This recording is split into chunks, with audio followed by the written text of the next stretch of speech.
Every piece of technology humans ever built changed what we could do. But this is the first one trying to change what we are.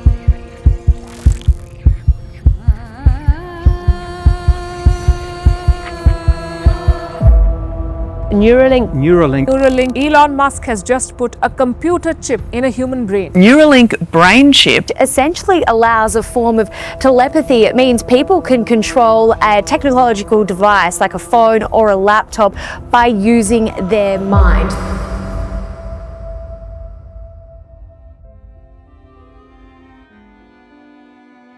Noland Arbaugh hasn't been able to move his arms or his legs since an incident in 2016 left him paralyzed. I was working at a summer camp. I didn't dive into the water. I didn't jump off anything super high. I had hit my head somewhere along the way, I guess. And immediately I knew I was paralyzed. In March 2024, he moved the chess piece on the screen using nothing but a thought. A small device under his skull read his mind and moved the piece for him. Watch his face, not the chess piece. That's a man getting a piece of his life back after 8 years without it. The things that I'm able to do on this computer now should not be possible with me in my situation. I was playing a video game with my buddies from college. Not only was I able to play with them, but I beat them in a game based on speed. Feel good about that for a second. You're going to need it. About a month after his surgery, most of the wires reading Arbaugh's brain, over 80% of them, came loose. His body pushed them out, the same way he pushes out a splinter. The company didn't even consider removing the whole device.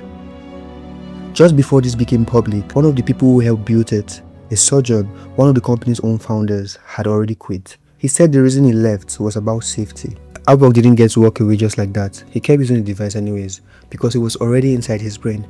Right now, every thought in your head belongs to only you. No algorithm is listening to the conversation happening inside your head. No machine is quietly interpreting what you are thinking before you do.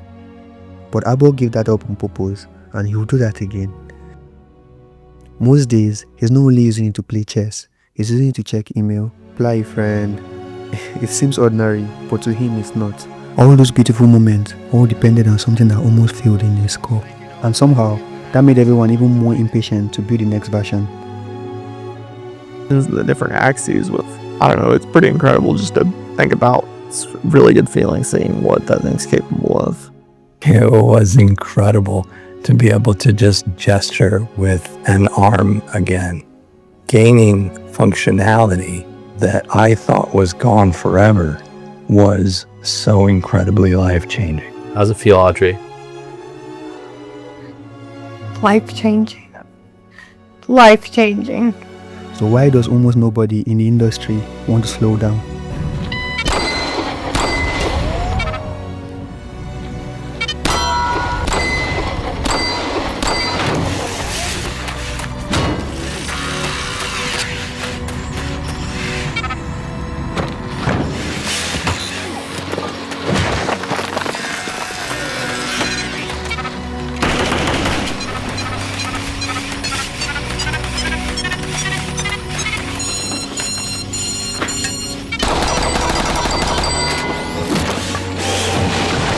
Because nobody in those footage is building towards the same future. Neuralink has one obsession: get closer than anyone has ever dared, straight into the brain, and if it means surgery, so be it. So the next company watched Neuralink drill into skull. That made them ask a different question: what if the future never needed surgery at all? So they made their device thread in through the blood vessels.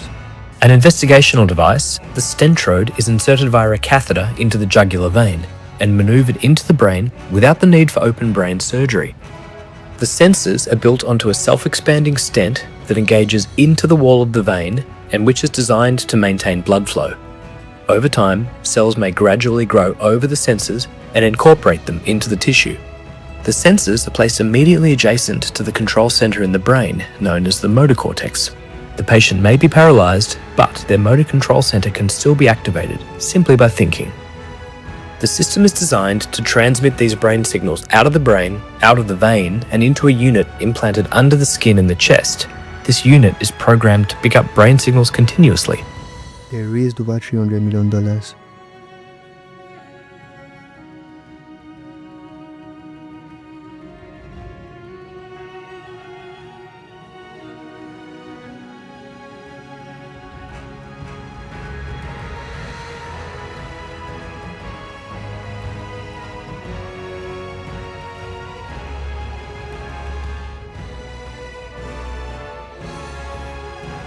But precision neuroscience started with a different kind of founder.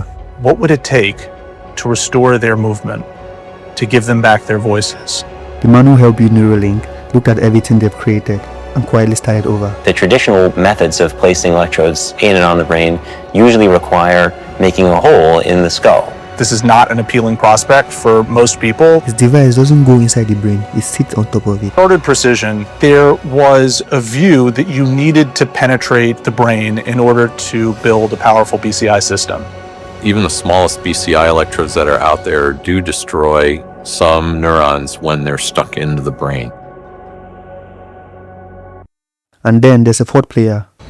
Not a startup, not a billionaire, not even a company. It's the United States military.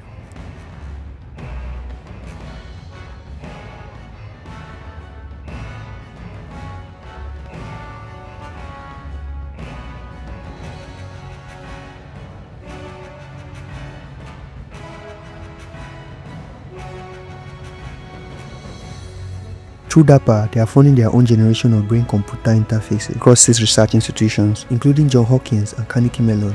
Their requirement is simple: no brain surgery. Create a system that can read the person's neural signals and respond in under 15 milliseconds faster than a hand could even react. DARPA's own document don't frame this as medicine. They describe soldiers controlling drone swarms, cyber defense system, and battlefield technology directly with their thoughts. That's 4 obsessed players with one finish line. None of them agree on what happens when someone gets there first.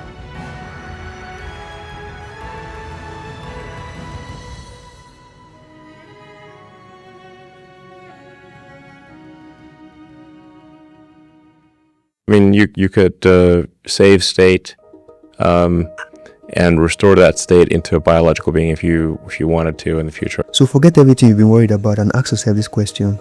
If this technology finally works, what would you actually be giving up by saying no? Like if you've got like severe epilepsy or something like that, it could just sort of stop the epilepsy from occurring. Like it could detect it in real time and then fire a counter pulse and stop the epilepsy. So imagine a future where someone with Alzheimer's no longer has to watch their memory slowly disappear, where technology could preserve what a disease otherwise would erase. Get like, Alzheimer's or something like that, then you lose memory, and this could help you with, restoring your memory, that kind of thing. And someone who lost their voice being able to speak again with something sounding very close to their speaking voice. In January of 2026, Ken became the second participant to receive a Neuralink implant for voice. He will be able to think, and his device will speak for him. And it will sound like him. It will be OG Ken from way back in 2020 before his voice changed. In January of 2024, we received the news that Ken had ALS. I remember feeling kind of the whole weight of the world, and it was really scary. I had already lost a husband. I think Ken was worried that he was going to leave me alone again. That was hard for you. I like to God, like to be able to go and do things. I can't even go shopping anymore. And I can't get help lots of the time because people don't understand my speech. It's really frustrating. It's not only just the muscles not working, but it's the fatigue. You don't realize how much energy it takes to talk until you don't have that energy to waste. And it really takes away independence. Ken had surgery and they sent him home the next day. It was such a smooth process. You would have never known sort of 2 days down the road that anything had ever happened. Thanks mainly on the thing. Ow! The rain in Spain stays mainly on the plain. That's exactly what it Text on is. screen reads February 2026. Ken mouths the words he wants the BCI to decode. Siri, turn on lights in every room. I think this is awesome. Then someone who have been completely blind their whole life, seeing light, shape, and color for the first time. Not through a machine translating the word into sound, but their own eyes actually working. So it could be something that helps cure, say, eyesight, like give you returns your eyesight, even if you've like lost your optic nerve type of thing. Really? Yeah, absolutely. Hearing, obviously. 10 years from now, would you even know if you remember that day, the exact way it happened? I mean, just think like how your phone you can record videos on your phone. Like there's no way you could remember a video as accurately as your phone or a camera could. Version 10, Neuralink, whatever, far in the future, you could recall everything, but just like it's a movie, including all the entire sensory experience, Emotions, everything, and play it back. Do you think you'd be able to share? Edit it? Edit it. Yeah. So you can change your past? You could change what you think was your past, yeah.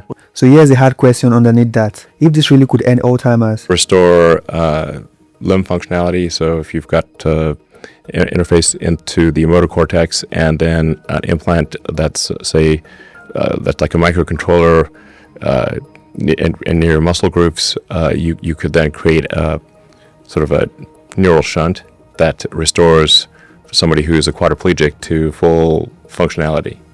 It's mainly on the plane. And let a blind man see again. Then how many people are suffering today because we are afraid of what this might one day be capable of? Before the implant, I was locked in, nonverbal, quadriplegic. Now I control my computer just by thinking, and the rewards have been immense for me. ALS hits you like a pound of bricks. I am not able to do things that other dads can, but now he thinks it's so cool that I can do things that other dads cannot. Don't answer that yet. Let's keep going. You would be able to communicate very quickly and with far more precision ideas. And language would, I'm not sure what would happen to language. But you could probably, in a situation like this, that you would be able to just, it would be like, kind of like the Matrix. You want to speak a different language, no problem. Right. That's why we'll just download the program. To understand what you would actually be agreeing to, you need to know how this actually works today, not the dream from the last chapter, the real thing. The device doesn't read your mind like a book. It picks up electrical signal and guesses what you meant to do, then act on that guess. Now flip that around. So if you predict what you're about to write before you write it, that's just a helpful tool. If it sends a small signal to calm you down, that's medicine. But if it suggests a thought or a feeling a split second before your own mind creates it, who actually had that thought? You or the machine that got fast enough to finish it for you? For all of human history, the inside of our head was the one place that was always private. And if something else is already shaping a thought before you even realize you had it, how would you ever know where your mind ends and something else begins?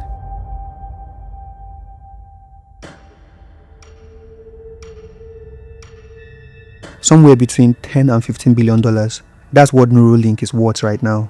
Investors don't pay a number like that for what the company already is. They pay it for what they believe it eventually becomes. So what do they believe this becomes?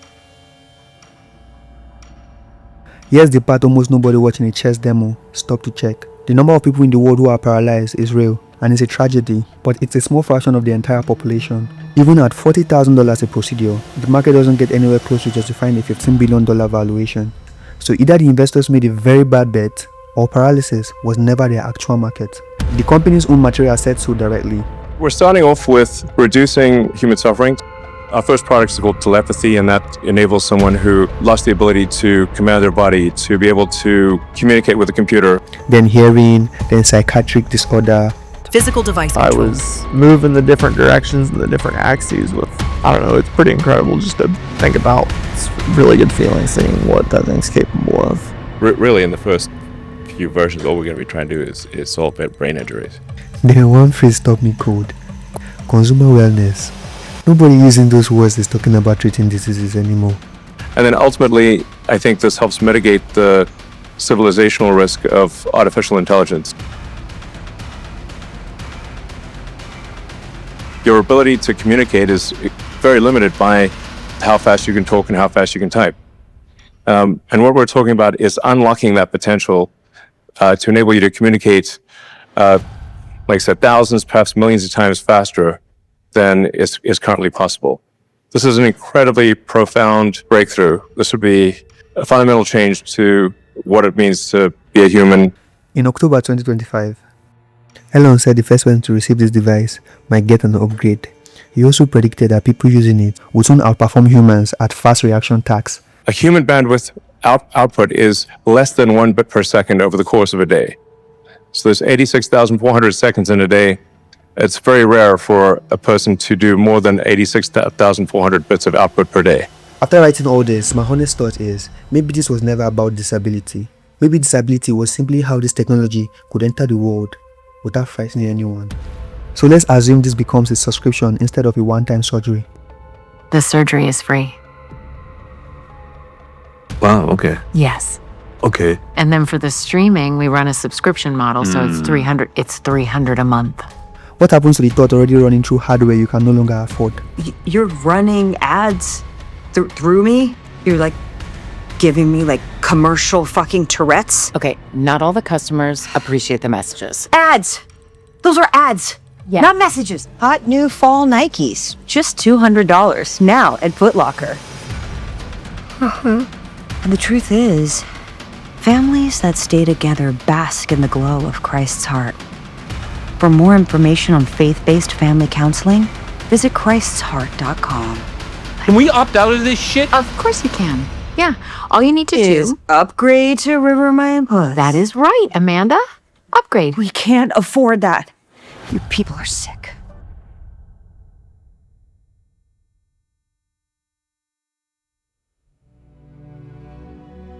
In the future, it's clear those who don't get a Neuralink will be left behind. 2 decades. That's how long Sean Kay spent becoming good at his job. 2 decades of solving problems, learning new systems, working late, building a career that was supposed to last. He had been laid off before after the 2008 financial crisis. Again during the pandemic. Both times, he was back on his feet within 2 months. So when his email came last April, he assumed this would be the same. It wasn't. His job, $150,000 a year, was gone. The company believed the work could be done faster, cheaper with AI. 800 job applications, fewer than 10 interviews. Some of them weren't even with a person, and AI conducted them instead. Today, he's delivering food for DoorDash, now selling his own belongings online just to cover expenses, lives in an RV trailer in central New York. His intelligence didn't disappear. His 2 decades of experience didn't disappear. His work ethic didn't disappear. Only the world's willingness to pay for it did. Now imagine this story happening again, except this time, the thing replacing you isn't artificial intelligence. It's another human being, one who remembers faster, learns faster, thinks faster, recovers faster, responds faster. Not because they were born different, not because they worked harder, but because they could afford something you couldn't. The last technological revolution replaced people with machines. The next one might replace people with other people, not because they became less human, but because someone else became more human. Go back to Noland Arbaugh, playing chess with nothing but his thought, after 8 years without the use of his own hands. Go back to the memory you imagine receiving from someone you weren't ready to lose. Go back to the engineer, watching 21 years of experience becoming less valuable than a machine. Now ask yourself one final question. When the smartphone arrived, companies sold advertisement on your screen. When social media arrived, they monetized your attention.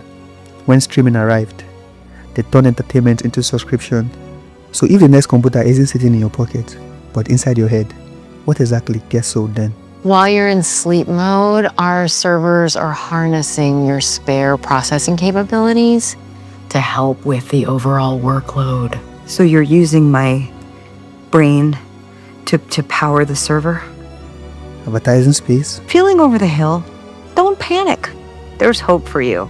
Find your mature match at Silver Swans, exclusive dating for the over 50. I'm 49. What? And, subscription? But it is better than common. And this new tier, it is ultra premium.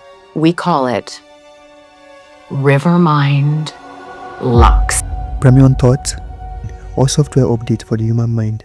Or you could move up to our exciting new tier. It's actually the reason that we have extended sleep mode for our non-premium users. So for all of human history, There's one place no government, no company, no algorithm have access to, the inside of our mind. If that becomes a marketplace, what exactly will still belong to you? And if one day you can't tell where your thoughts end and someone else's begin, how would you ever know you've stopped being yourself? This will take a while. How many years before you don't have to talk? If the development